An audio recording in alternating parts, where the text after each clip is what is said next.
Bueno, pues estamos en nuestro curso de consejería bíblica. Ya tomamos otra ruta, otra dirección y ahora estamos viendo temas más aplicables. Y aprendimos a través de estas semanas que al primero que vamos a aconsejar es a nosotros mismos. Todo eso que aprendimos lo vamos a aplicar en nuestra vida y nosotros comenzamos aconsejándonos las semanas anteriores cuando estamos en conflictos. ¿Qué hacer cuando estamos en conflictos? ¿Cómo debo yo de ministrarme a mí mismo cuando estoy en un conflicto? Y el día de hoy vamos a ver qué hacer cuando estoy sin perdonar. ¿Qué hacer cuando estoy sin perdonar? Y me gustaría comenzar dándoles un poquito el trasfondo acerca de el perdón. Dios mismo nos ha llamado, como aprendimos en la clase pasada, a relacionarnos unos con otros. Y usa figuras muy gráficas en la Biblia para ver esta relación. Nosotros vemos, por ejemplo, la figura de la familia. Y ahí habla de relacionarse. También vemos la figura de un cuerpo con diferentes miembros. Y eso habla de relacionarse y estar juntos. También vemos la figura de un edificio con rocas vivas y también habla de relacionarse y estar conviviendo, interactuando los unos a los otros y así sigue. Un creyente maduro no puede evitar relacionarse con otros creyentes. No existe tal cosa en la Biblia como un creyente llanero, solitario, no lo hay. Siempre somos animados a estar interactuando los unos con los otros. Pero aquí viene el reto, como aprendimos anteriormente. Las relaciones producen fricciones, es verdad. La iglesia está compuesta de pecadores en un proceso de santificación progresiva. Es decir, en un proceso de limpieza, un proceso de transformación espiritual para la gloria de Dios. No hay tal cosa como la iglesia perfecta. No lo hay, no lo existe y no lo habrá hasta que estemos en gloria, en la glorificación. Ahora, también con esto vemos que los conflictos son inevitables. Son inevitables. En la Biblia leemos sobre conflictos en iglesias como Corinto, como la iglesia de Roma, en Galicia. Y aún en nuestra iglesia, ¿qué creen? Esto les va a sorprender de seguro, pero también en nuestra iglesia hay conflictos. Sí, yo sé que se pusieron tristes y es una desilusión, pero sí, también aquí hay dificultades, hay fricciones, hay conflictos. La Biblia nos muestra que incluso los conflictos pueden aparecer entre creyentes que nunca nos hubiéramos imaginado. Y hemos visto nosotros que nunca nos hubiéramos imaginado que Pablo y Pedro llegarían a tener un conflicto. O tampoco que Pablo y Bernabé, después de haber trabajado juntos, unidos, sembrando iglesias como misioneros, poniendo en riesgo sus vidas, también ellos tuvieron conflictos. Aún entre mujeres temerosas de Dios, maduras, dice la Biblia que hubo conflictos como Evodia y Síntique. No podemos nosotros tampoco culpar a los líderes acerca de estos conflictos, ya que las personas mencionadas anteriormente pues tenían líderes maduros como Pablo. Pablo les instruía, les guiaba, les ministraba. Aún el Señor Jesucristo, el maestro por excelencia, tuvo que lidiar con conflictos en su grupo. Así es de que con esto llegamos a la triste realidad de que los conflictos, las fricciones, los problemas son inevitables. Y van a suceder en la iglesia, van a suceder en el hogar, van a suceder en el trabajo, donde quiera que haya relaciones entre personas, pero aquí nuestro contexto es la iglesia local. Los conflictos son inevitables, por lo tanto, se deben de manejar adecuadamente. Debemos exhortarnos a nosotros mismos a buscar. ¿Cuál es la meta en un conflicto? ¿Qué es lo que tenemos que buscar? Exactamente, la reconciliación. La Biblia no enseña otra meta, enseña la reconciliación bíblica. Por encima de mi ofensa, por encima de mi gran dolor, por encima de mi aún más grande orgullo, yo tengo que buscar la reconciliación bíblica. Esa es la meta que la Biblia me enseña. Por eso hay que esforzarnos por ella. No hay vuelta de hoja, no hay otra opción. Es lo que el Señor me pide y eso es lo que le trae gloria a su nombre. Además, eso es lo único que va a sanar las heridas realmente. Traerá paz, gozo, armonía en el cuerpo de Cristo. Cuando estaba jovencito yo, no se ría, no hace mucho de eso. Me caí con un vaso de cristal y al caer me corté la mano a tal grado que hasta veía yo el tendón. Fue muy profundo. Pero, ¿saben? Ahora me toco y ya no me duele. Ya no me duele. Ahí está la cicatriz. Sé qué pasó. Ya mi memoria ya no tiene todo fresco, pero ya no me duele. De eso se trata. Cuando nosotros buscamos la reconciliación bíblica, podemos seguir trabajando en armonía. Este proceso obviamente será tardado. En ocasiones es muy doloroso, pero a largo plazo es lo correcto, es lo que enseña la Biblia. Por otro lado, si no nos exhortamos a hacer esa reconciliación bíblica, pues la otra opción es usar un método del mundo, un método que no está en la Biblia. Ignorar el problema, corresponder ese mal recibido con el doble o más fuerte, tolerar a la persona, etc. Esa es la otra opción. Este método es fácil, a corto plazo funciona, pero a largo plazo la realidad es que va a traer mucho dolor y nos va a hacer ineficientes para la gloria de Dios. Y eso va a estropear nuestra comunión con Dios y la comunión entre hermanos, esa unidad que el Señor nos pide que cuidemos. Por esa razón debemos de prepararnos desde ahora para enfrentar los conflictos bíblicamente, porque, ¿saben? Es cuestión de tiempo que lleguen. Es solo cuestión de tiempo que lleguen. Y para la solución de los conflictos hay dos elementos que no pueden faltar. Dos elementos en los conflictos, para la solución de conflictos que no pueden faltar. Y uno es el perdón y arrepentimiento. Perdón y arrepentimiento. Ellos caminan de la mano y conducen a una vida de restauración total.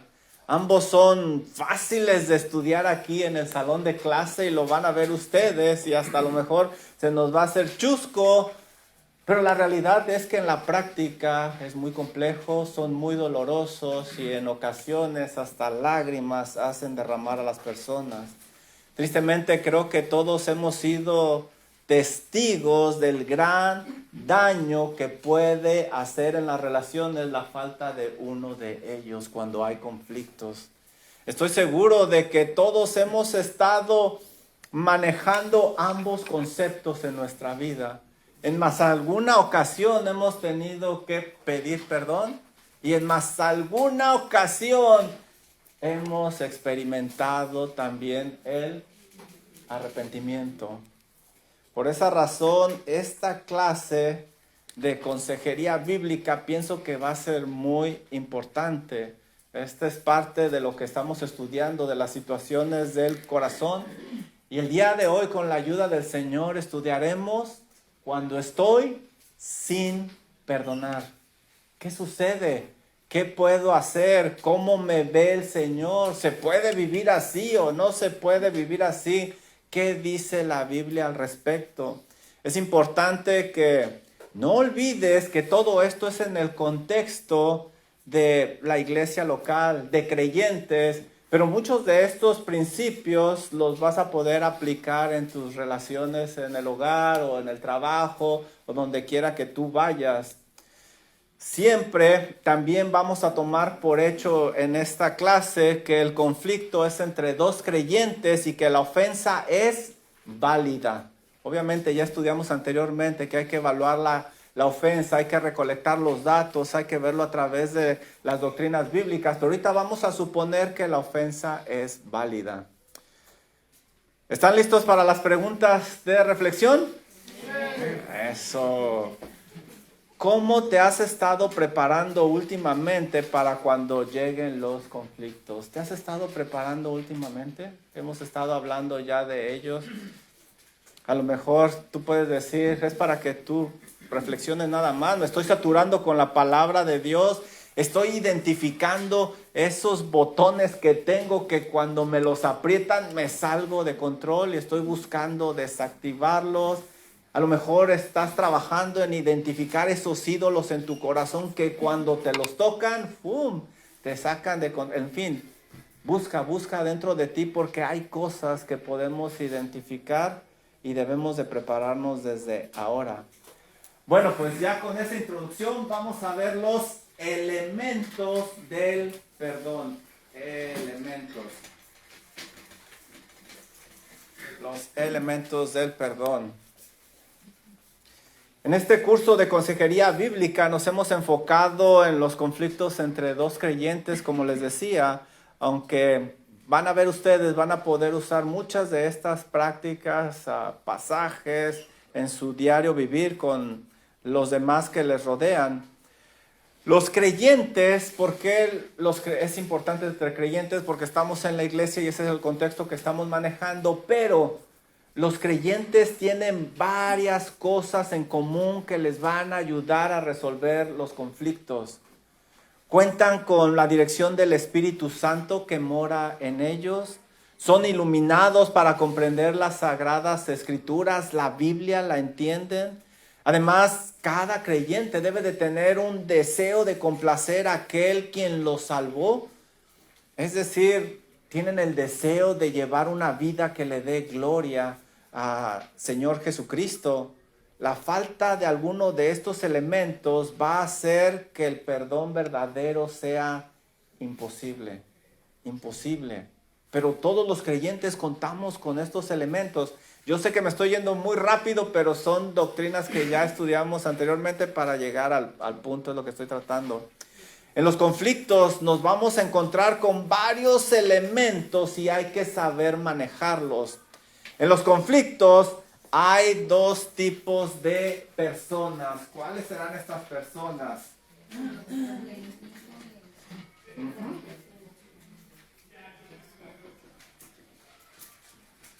Vamos a encontrar al ofendido y vamos a encontrar al ofensor, aquel que ha sido ofendido y aquel que se le tacha o se le acusa de haber ofendido.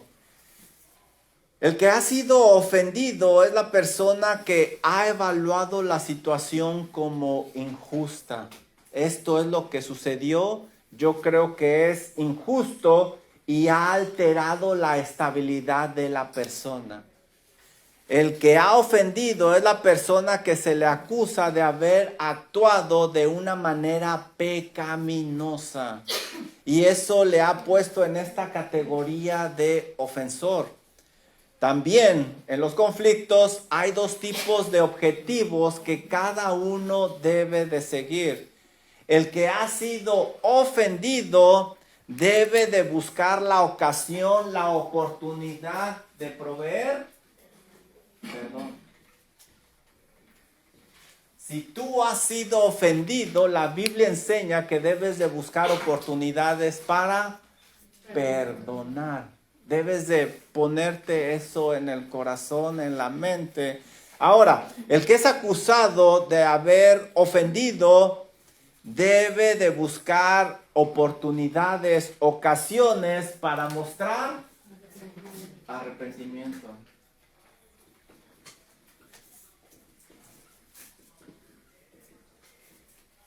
Quizá no lo evalúa como malo, pecaminoso, pero debe de buscar oportunidades de mostrar un arrepentimiento, que se preocupa realmente por aquel que ha ofendido.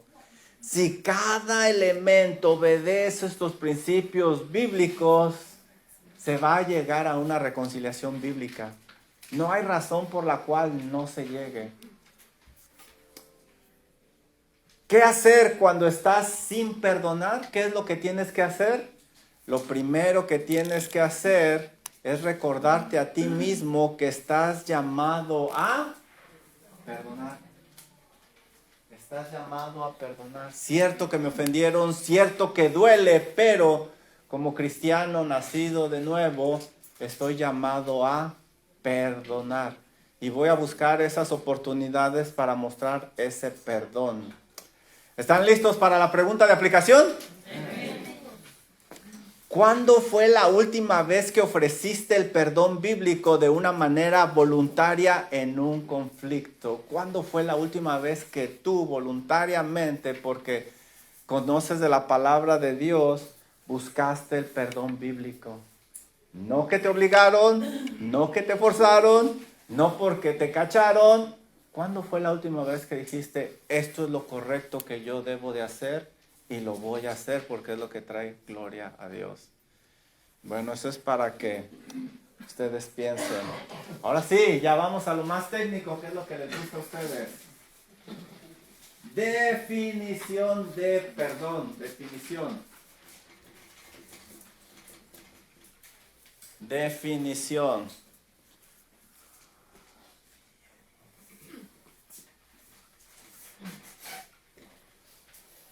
La palabra griega para perdonar es, ¿cómo se dice, hermano? El hermano ya hasta habla hebreo, se los voy a enseñar un día de esto. ¿En serio? ¿En serio? Bueno, para justificar que me están mandando al seminario y que hago mi tarea, la palabra griega para perdonar es afiemi. Pero lo importante es esto, ¿qué significa? Y es interesante. Significa soltar, liberar, dejar ir.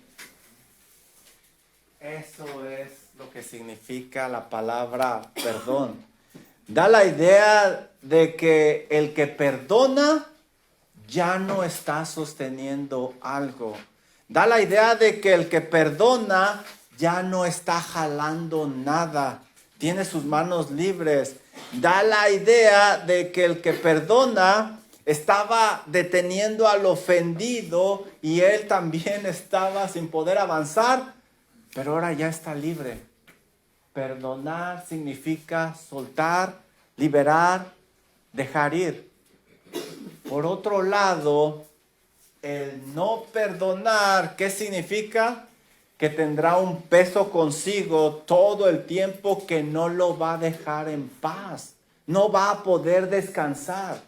Eso va a venir a su mente y se va a convertir en un esclavo porque está abrazando esa ofensa.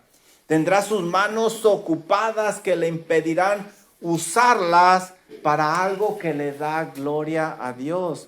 Vivirá con algo que no lo dejará avanzar en el proceso de santificación progresiva. Siempre tendrá una mancha en él. La persona que no perdona no tendrá libertad y será esclava de sus emociones.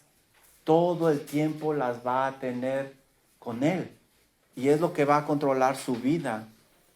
Por la definición etimológica vemos que lo que el verdadero creyente debe de hacer en el conflicto es dejarlo ir, liberar, no quedarse con eso. Hay que soltarlo, hay que libertar al ofensor. De otra manera va a tener sus manos ocupadas y siempre va a tener una limitante. Por otro lado, no podrá agarrar el perdón que Dios le ofrece para poder vivir en el diario andar. Estos pecados que se cometen constantemente no serán perdonados. Recuerden, no estamos hablando de la salvación, estamos hablando de santificación. No estamos hablando de arrepentimiento para salvación. Y eso es precisamente lo que leemos en la Biblia. Vayan conmigo, por favor, a Mateo capítulo 6, versículo 12.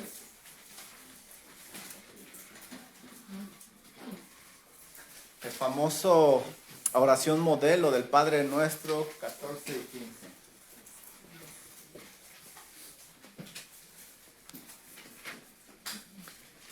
Y ahora que les di la definición, voy a, ¿cómo se dice? Parafrasear algunos versículos que tenemos aquí. Mateo capítulo 6, versículo 12. ¿Ya lo tienen?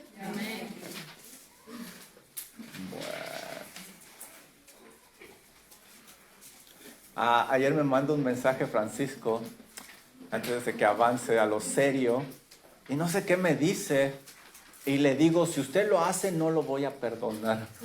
Creo que mandé las notas, ¿verdad? Dije, creo que necesito repasar la clase. Mateo capítulo 6, versículo número 12. Miren lo que dice el Señor. Y perdónanos nuestras deudas. En otras palabras, dame libertad, Señor. Déjame ir. No me tengas atado. Y perdónanos nuestras deudas, Señor. Danos libertad. No nos mantengas atados. Y miren lo que dice. Como también nosotros, ¿qué? Perdonamos a nuestros deudores. Así como nosotros soltamos y dejamos ir al ofensor y le damos libertad, así, Señor, denos usted libertad. Versículo 14, miren lo que dice. Porque si perdonáis a los hombres sus ofensas, dice el Señor, en otras palabras, porque si ustedes sueltan, liberan, dejan ir al ofensor, es decir, le dan libertad, ¿qué pasará? Os perdonará también a vosotros vuestro Padre Celestial. Dios los va a soltar también a ustedes, les concederá la gracia del perdón. Versículo 15. Pero si ustedes no perdonan sus ofensas, es decir, si ustedes se aferran al ofensor, lo tienen atrapado, no lo quieren dejar ir, miren lo que dice el resto del versículo. Tampoco vuestro Padre os perdonará vuestras ofensas. Es decir, Dios no te va a dejar ir, no te soltará, no te concederá la gracia de la libertad. Se lee diferente, ¿verdad? Cuando le ponemos la definición. Dice, es muy claro, muy gráfico. Por lo tanto, esto es interesante. El perdón que el creyente recibe de parte de Dios está ligado al perdón que el creyente da a su prójimo. Está ligado.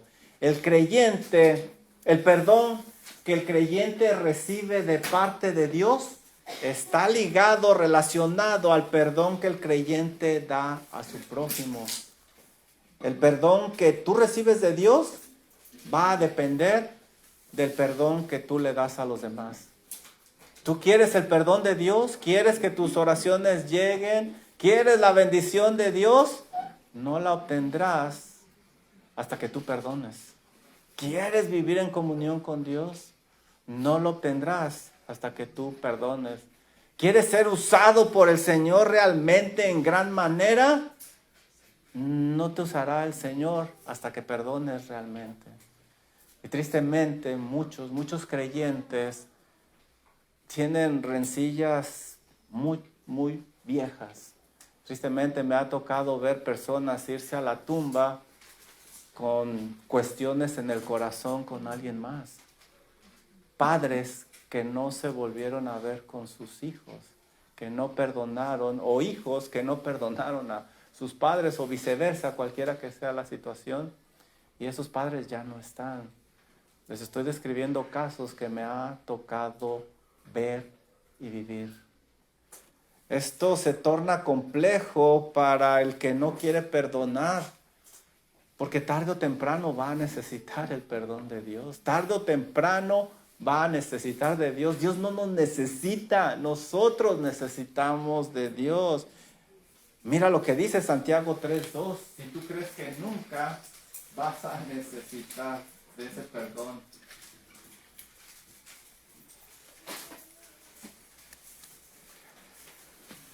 ¿Ya lo tienen?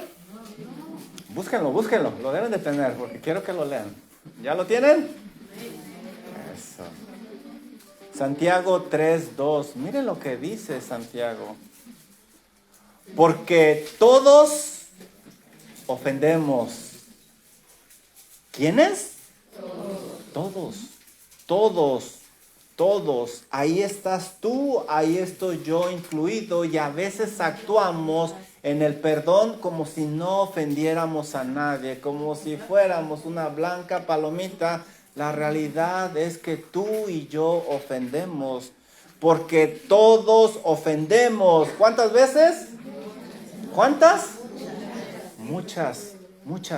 ¿Tú crees que no ofendes? ¿Tú crees que todo lo que dices es perfecto? ¿Tú crees que tus actitudes son rectas siempre delante de Dios? No te engañes. Ni tú ni yo debemos de vivir engañados. Tú y yo ofendemos, no una, no dos, no tres, muchas veces. El detalle es que tendemos a minimizar nuestras acciones, nuestros pecados, y siempre lo vamos a contar a nuestra manera, a nuestra forma, pero no engañamos a Dios.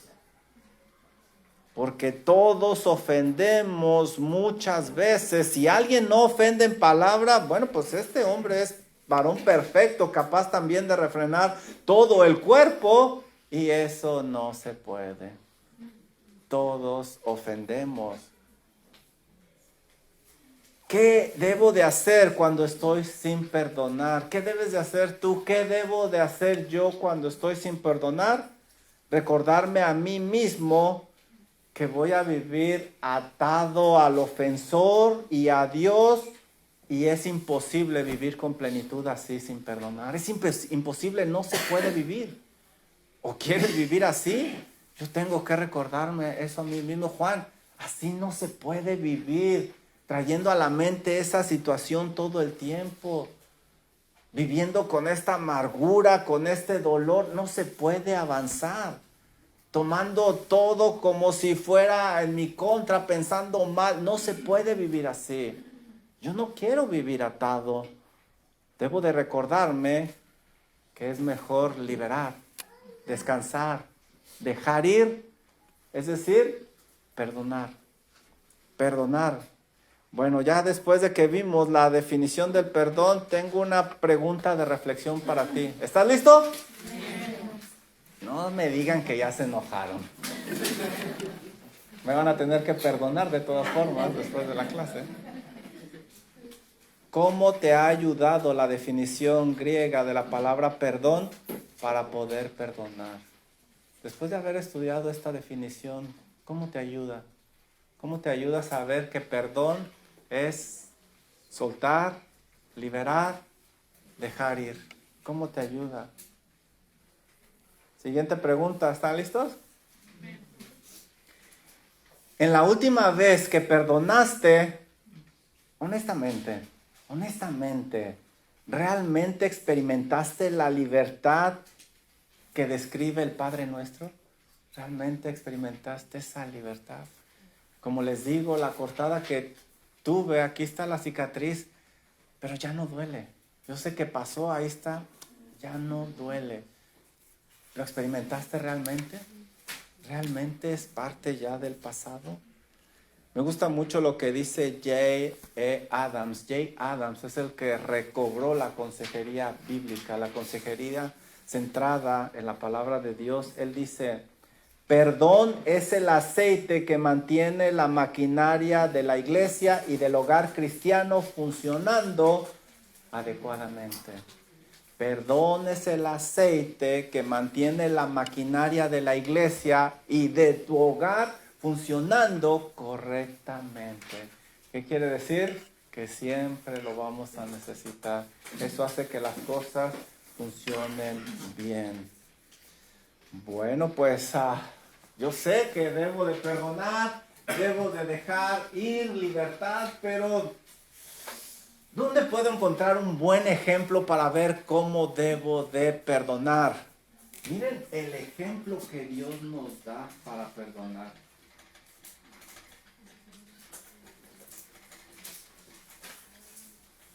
Miren el ejemplo que Dios nos da. Cuando Dios indica en la Biblia, en el Antiguo Testamento, que Él va a hacer un nuevo pacto, es decir, en el pacto de gracia que estamos ahora, Él dice unas palabras bien interesantes. Esto no lo menciona en el pacto que hizo con Noé o con Abraham o con Moisés. Dios menciona esto interesante. Ve conmigo a Jeremías 31, 34.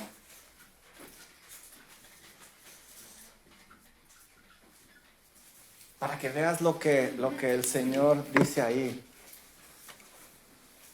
Les prometo que si hay un libro que se llama Jeremías, búsquenle. Ahí estaba esta mañana. Y mientras lo encuentran, en la parte de atrás vemos que nos visitan. Gracias por acompañarnos allá hasta atrás. ¿Cómo está? ¿Cuál es su nombre? Teresa, qué bueno que está con nosotros. Y viene con José, qué bonito nombre, Dios le bendiga. Así le puso mi mamá a uno de sus hijos. ¿Y quién más viene? ¿Viene con su esposa? ¿Cuál es su nombre? ¿Perdón? Yesenia, qué bueno que está con nosotros. Gracias por acompañarnos. Cuando el Señor hace estos pactos, nunca menciona esto que les voy a comentar, que hará Él en el pacto de gracia en el cual estamos nosotros. Dios menciona algo que parece ir en contra de su naturaleza, en contra de sus atributos.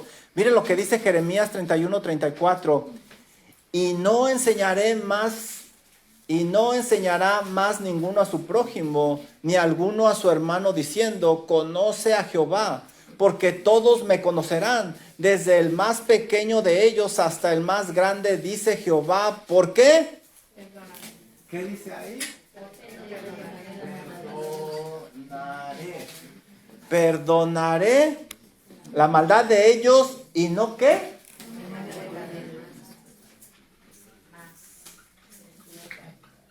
Y no me acordaré más de su pecado. Esto es algo increíble. Vayan conmigo por favor a Isaías 43, 25.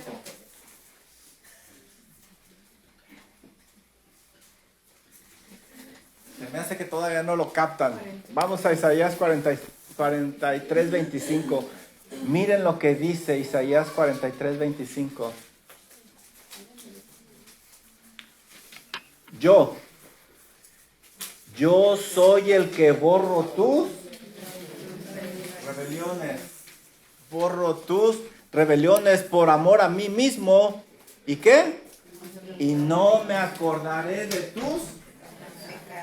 Lo repite ahí. Lo que estamos leyendo es simplemente impresionante.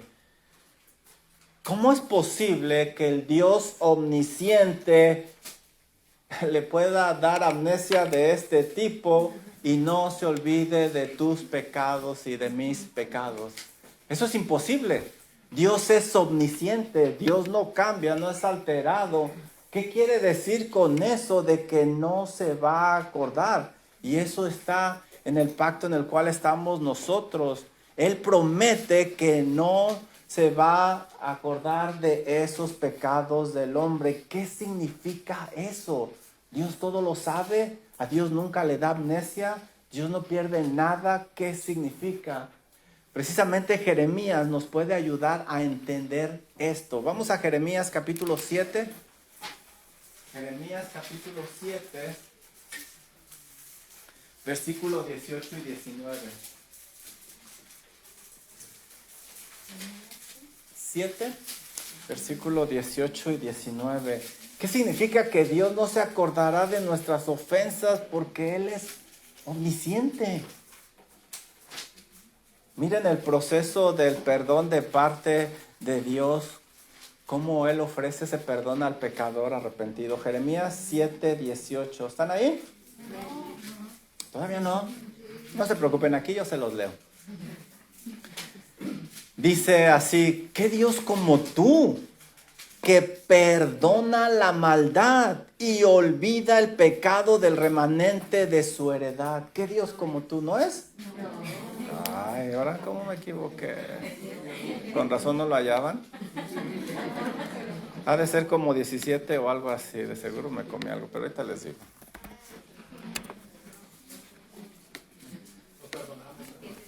Más les vale después de esta clase, ¿verdad? Ay, con razón. Miqueas 7, 18 y 19.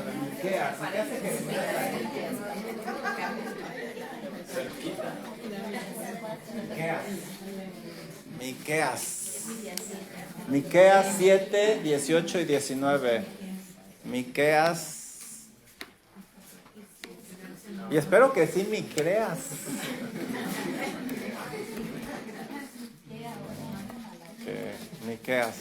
Miqueas 7, 18 al 19. ¿Ya lo tienen? Aquí se me ve toda la hora y ustedes no pueden encontrar un pasaje bíblico. Voy a creer. Ay. ¿Ya lo tienen? Si para las 2 de la tarde no lo encuentran, yo me voy a ir. Yo no los voy a estar esperando todo el día. Miqueas 7, 18, 19 dice así: ¿qué Dios como tú que perdona la maldad y olvida el pecado del remanente de su heredad? Dios perdona por medio del olvido al ofensor. Así es como Él demuestra su perdón. ¿Y cómo le hace? Miren lo que dice el resto del pasaje. No retuvo. Esta palabra retuvo es importante. No retuvo para siempre su... ¿Qué hizo? No lo tiene aquí. No lo retuvo, sino que lo soltó. ¿Por qué? Porque se deleita en misericordia. Dios prefiere perdonar, se complace, dice la versión de las Américas, se complace en hacerlo. En lugar de retenerlo, Él está listo, dispuesto, presto para perdonar, dejar ir. Versículo 19. Él volverá a tener ¿qué? Esto también es muy importante, porque nos enseña quién es nuestro Dios, un Dios misericordioso, un Dios que sabe que vamos a volver a fallarle, que vamos a volver a pecar. ¿Y saben qué? Si vamos rendidos a Él en arrepentimiento verdadero, nos va a perdonar. Él volverá a tener misericordia de nosotros. Y a continuación indica qué significa que Dios no se acuerda de la ofensa del pecador. Mire lo que dice aquí. Sepultará nuestras iniquidades. Mire lo que está describiendo el Señor. Está hablando de una sepultura. Está hablando de un proceso de hacer un hoyo profundo, poner ahí los pecados, las ofensas y cubrirlo. Lo que estamos leyendo aquí es que Dios pone tus ofensas, tus pecados, tus iniquidades, tus maldades debajo de la tierra. Quizá encima de ese pedazo de tierra donde fueron puestos tus pecados, quizás ahí van a crecer árboles, a lo mejor va a haber construcciones, va a pasar la gente caminando, pero lo que nos ilustra aquí es de que esos pecados no van a estar a la vista fácilmente, no se va a poder tener acceso a ellos fácilmente. ¿Alcanzas a ver lo que el Señor está diciendo? Toma esas ofensas, haz un hoyo profundo, trabaja fuertemente, ponlas abajo, ponle tierra y que no vengan a la superficie, que no vengan a la superficie. Y si no nos queda claro ese ejemplo, nos da un ejemplo más. Miren lo que dice el resto del pasaje. Y echará en lo profundo del mar todos nuestros pecados, todos nuestros pecados. ¿Cuántos? Todos. Aquí dice que todos mis pecados van a ser puestos en la profundidad del mar. Ese es un lugar de difícil acceso, muy difícil acceso. El punto más profundo del mar que el hombre conoce es de 11,034 metros. Es el punto más profundo que el hombre conoce en el mar. Quizás hay más, pero este es más profundo que el hombre conoce. Son alrededor de 36,000 pies, algo así. Para poner esto en perspectiva, si nosotros tomáramos, ¿cuál es el monte más alto que existe? Everest. Ajá. ¿Quién dijo Everest? Everest, estamos en la clase de español.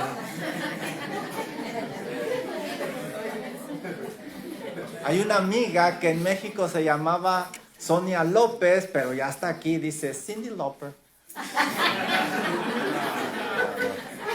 Everest, el monte Everest.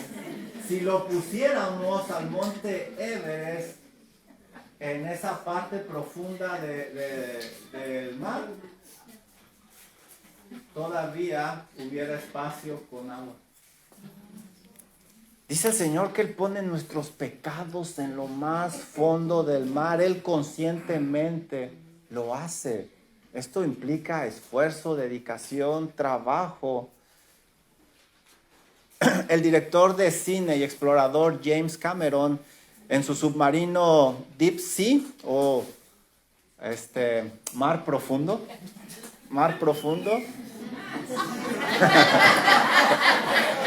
no alcancé a traducir todo. Bien, 98. Él logró llegar en el 2012 a una profundidad de 10,908. 10,908 metros. Eso fue un récord en el 2012. Pero ¿saben qué? ¿Cuál es el punto aquí? Que no llegó a lo más profundo. ¿Alcanzan a ver lo que Dios nos está diciendo con este pasaje? Tú conscientemente agarra esas ofensas y ponlas lo más profundo donde no las puedas alcanzar. No dejes que floten a la superficie. Mira lo que leímos nosotros. Porque Él se deleita en la misericordia, se complace en perdonar. Es un deleite perdonar para nuestro Dios. Que ese sea tu deleite, que ese sea nuestro deleite. Perdonar a aquel ofensor porque no sabe lo que hace. Agarra esas ofensas y que no sean las que te mantengan en esclavitud. Vive plenamente para Dios, no vivas esclavizado, sepúltalas. Haz un hoyo y ponle tierra y construye un edificio de tal manera que no las puedas alcanzar. Por lo tanto, esto significa que Dios pone los pecados en un lugar de difícil acceso y conscientemente Él no los trae al presente, no te los recuerda. ¿Sabes quién es el que los recuerda? El diablo. Él es el acusador. Él voluntaria y conscientemente decide no traerlos al presente. Eso significa que no se acordará, no que le da amnesia. Dios no olvida la ofensa, lo que hace es que ya no la trae al presente. De la misma manera, tú debes de esforzarte, debes de forzar tu mente en que no se ocupe de esa ofensa. Debería de tener más peso la palabra de Dios en tu corazón y en tu mente que la ofensa de un hombre pecaminoso, imperfecto. ¿Cómo es posible que nuestra mente sea controlada por las palabras de alguien y no pueda ser controlada por la palabra de Dios? Debemos de decir, no, es que esto no es normal, no es lógico. Lo que debe de reinar mi mente, como dice el Salmo 1, es la palabra de Dios, no las palabras de esta persona. La Biblia no enseña, perdona y también olvida al mismo tiempo. Eso no lo vemos en la Biblia. Lo que enseña es de que yo perdono para que yo pueda olvidar. Nunca te vas a parecer más al Señor Jesucristo que cuando perdonas. Ahí reflejamos imperfectamente al Señor Jesucristo y le damos gloria a su nombre. Ahora yo sé, esto como les decía aquí en la clase se oye fácil. No hombre, ahorita que llegue a la casa lo pongo en práctica. Pero la realidad es que no, es muy complicado. Es una lucha interna que nos carcome, que quiere acabar con nosotros. Y para eso les puse aquí algunos pasos que tenemos que seguir nosotros para poder perdonar. Paso número 1, como si estuvieras hablando con el ofensor, dile en tu mente, ¿sabes qué? No te voy a recordar la ofensa. Yo decido hacer un hoyo y taparlo y no te voy a recordar la ofensa, a menos que sea para tu beneficio. No seré histórico, no lo traeré al presente si me haces algo más. Es mi promesa, como la que hizo el Señor Jesucristo en este pasaje de Miqueas, no la traeré al presente, no te la recordaré. No recordar. Número 2, te prometo que no lo mencionaré a nadie más. No lo voy a andar mencionando ahí a todo mundo para que después te vean mal. No se lo voy a mencionar a nadie más. Dios lo sabe y es suficiente. A menos que sea para tu beneficio, a menos de que te ayude. Hay pecados que deben de ser la excepción.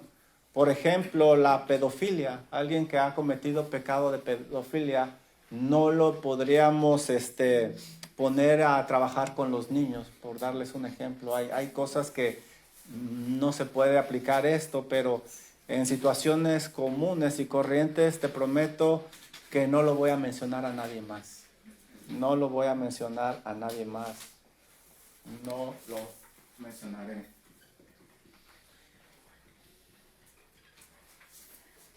Número 3. No hablaré de ese pecado a tus espaldas. No lo haré. No daré una cara frente a ti de que todo está bien, pero a tus espaldas yo ando diciendo otra cosa. Es decir, no lo resucitaré, lo colocaré en el fondo del mar, tal como Dios hizo con mi pecado. Y si quiere regresar, le voy a echar más tierra o más agua, de tal forma de que no salga a flote. No hablaré de ese pecado a tus espaldas, te lo prometo, y se lo prometo a Dios.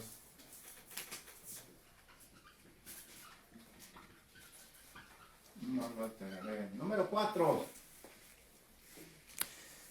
Te prometo que no voy a dejar que mi mente juegue con esa situación. No voy a dejar que esté en mi mente, porque quiero que mi mente lo vaya dejando cada vez más y más y más atrás para que ya no duela. Si viene aquí, lo voy a quitar, te lo prometo. Cuidaré mi mente.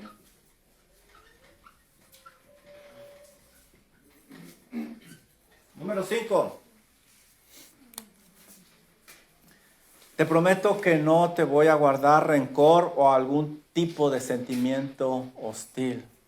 Así como Dios no guarda rencor conmigo y me recibe por amor y gracia, así yo te recibo a ti. Te perdono.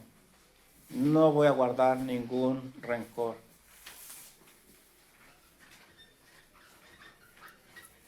Número 6. Te prometo que voy a estar orando por ti, aunque me hayas ofendido. Tú vas a ser objeto de mi oración todos los días. Pediré a Dios que te bendiga, que te prospere, que te use en gran manera. Recordaré constantemente los atributos de gracia y de misericordia con los cuales Dios te ha dotado y trataré que esos atributos controlen mi mente. Todo lo bueno que reflejas de Cristo Jesús, yo lo voy a recordar. Te prometo que voy a estar orando por ti. Pienso que si nosotros trabajamos,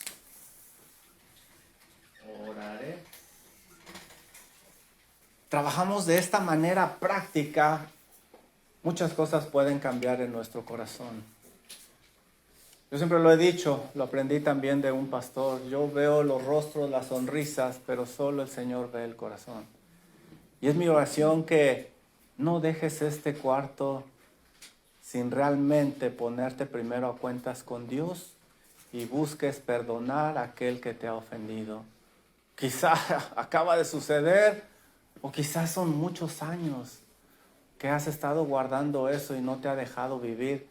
Es momento de soltar, liberar y realmente vivir para la gloria de Dios. No dejes que eso te consuma, no dejes que eso te detenga.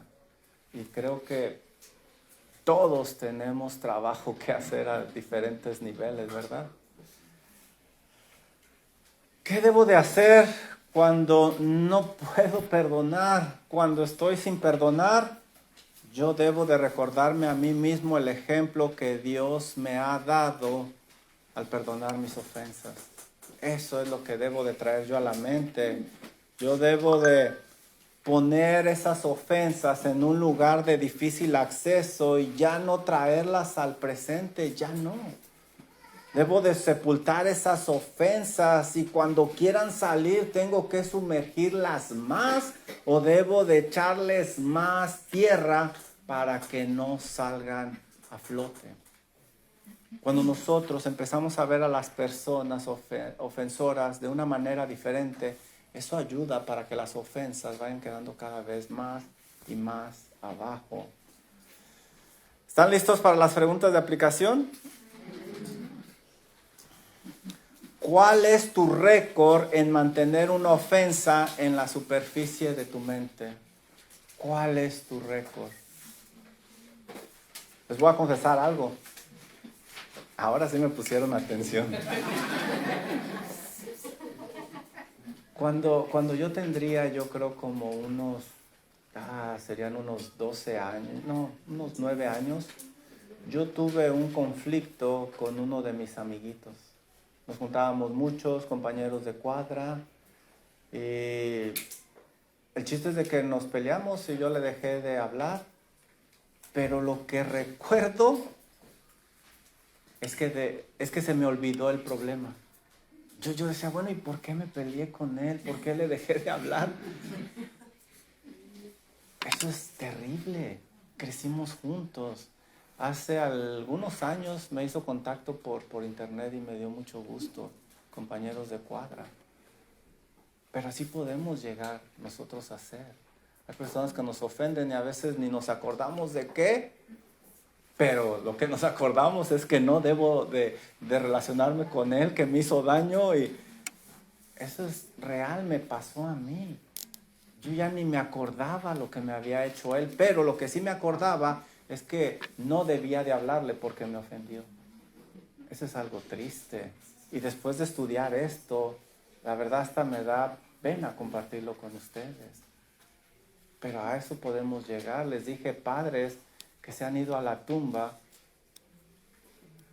con problemas con sus hijos que nunca se resolvieron y no hubo ese perdón. Siguiente pregunta, ¿están listos? Con lo aprendido anteriormente, ¿ves lo serio de mantener una ofensa sin perdonar por más de un día? ¿Ves lo serio de mantener una ofensa sin perdonar por más de un día? No se ponga el sol sobre vuestro enojo, dice la Biblia. Esto es serio. Es serio. Siguiente pregunta. ¿Cuándo fue la última vez que le pediste a Dios perdón por tus pecados sabiendo que no perdonabas tú a alguien más? ¿Cuándo fue la última vez que dijiste, Señor, perdóname, perdóname, pero tú no estabas perdonando a tu ofensor? ¿Cuándo fue la última vez? Después de este estudio, creo que ya lo podemos apreciar mejor, que no debe de ser así. Última pregunta. Cuando dices que perdonas, ¿lo haces como Dios lo hizo contigo o pones cláusulas y condiciones? ¿Cómo perdonas tú? Ok, te voy a perdonar, pero esto y esto. O perdonas como Dios perdona. Te perdono, te perdono. Y vamos a ver que el Señor perdona una y otra y otra y otra vez. Bueno, con el favor de Dios, la semana que entra veremos la segunda parte de este estudio. y esperamos que sea de bendición para cada uno de ustedes. Creo que siempre hay espacio para mejorar. Ahora sí, preguntas, dudas, comentarios.